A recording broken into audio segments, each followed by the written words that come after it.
ಜಯರಾಮಣ್ಣನವರು ಇಂದಿಗೆ ನಮ್ಮೆಲ್ಲರನ್ನ ಬಿಟ್ಟು ಹೋಗಿ 11 ದಿನಗಳು ಉರುಳಿವೆ.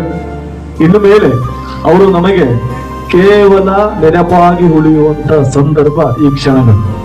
ಯಾಕೆಂತಂದ್ರೆ ಅವರು ಮಾನಸಿಕವಾಗಿ ನಮ್ಮ ಜೊತೆ ಮಾತ್ರ ಇರ್ತಾರೆ, ದೈಹಿಕವಾಗಿ ನಮ್ಮ ಜೊತೆ ಇರೋದಿಲ್ಲ.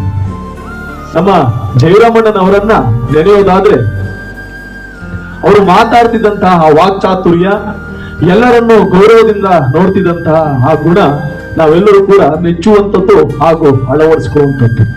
ನೀವು ಗಮನಿಸಿರ್ಬಹುದು, ನಮ್ಮ ಜಯರಾಮಣ್ಣನವರು ಯಾರಾದ್ರೂ ಕೂಡ ಅಪರಿಚಿತ ವ್ಯಕ್ತಿ ಬಂದ್ರೆ ಅವ್ರು ಚಿಕ್ಕವರೇ ಆಗಿರ್ಲಿ ಅಥವಾ ದೊಡ್ಡವರೇ ಆಗಿರ್ಲಿ, ಸರ್ ಸರ್ ಅಂತ ಕರಿತಿದ್ದವರು ನಮ್ಮ ಜಯರಾಮಣ್ಣನವರು.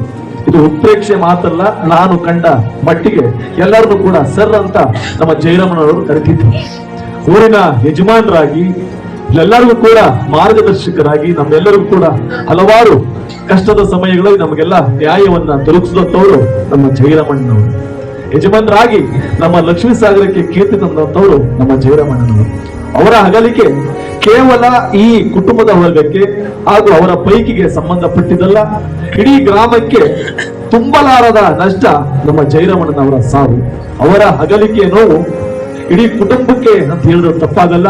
ಜಯರಾಮಣ್ಣನವರು ಎಲ್ಲರ ಜೊತೆಯನ್ನು ಮಾತಾಡ್ತಿದ್ದಂತಹ ನಗುಮುಖದ ಜಯರಾಮಣ್ಣನವರು ಯಾವಾಗಲೂ ಕೂಡ ಎಲ್ಲರ ಜೊತೆ ನಗ್ನಗ್ತಾ ಮಾತಾಡ್ತಿದ್ರು. ಇನ್ನೂ 16 ವರ್ಷಗಳ ಕಾಲ ನಮ್ಮ ಜೊತೆ ಬಾಳಿ ಬದುಕಬೇಕಾದಂತಹ ವ್ಯಕ್ತಿ ಅಕಾಲಿಕವಾಗಿ ಆ ಬ್ರಹ್ಮನ ಕರೆಗೆ ಕಿವಿಗೊಟ್ಟಿದ್ದು ನಮ್ಮೆಲ್ಲರೂ ಕೂಡ ನೋವು ತಂದಿದೆ.